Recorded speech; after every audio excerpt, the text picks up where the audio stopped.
Mission शक्ति महिला माने पालिए अदिनिया होली पर्व सहित मकर समस्त मुहर थिला खुशीर लहड़ी। तेबे खुशीर कारण थिला गणतंत्र महापर्व साधारण निर्वाचन पूर्व मिशन शक्ति रे काम करुथिबा समस्त महिला को भत्ता आशातीत वृद्धि घोषणा करिसेंती माननीय मुख्यमंत्री नवीन पट्टनायक, जहां नहीं महिला माने मध्य अदिनिया पर्वर माहौल सृष्टि होईछि।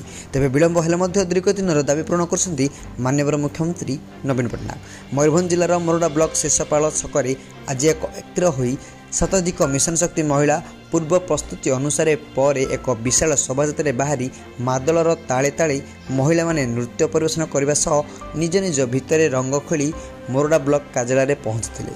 ब्लॉक कार्यालय पहुंचा पर एमबीके बैंक मित्र, सीआरपीएफ, सीएम, प्राणी मित्र, कृषि मित्र मानकर प्रोत्साहन राशि वृद्धि होइतबार समस्त महिला मुख्यमंत्री नवीन पट्टनायक, 5T अध्यक्ष बीके पांड्यान, कमिशनर सुजदा आर.के. पांड्यान धन्यवाद जणावा सहित कृतज्ञता जणाइथिले।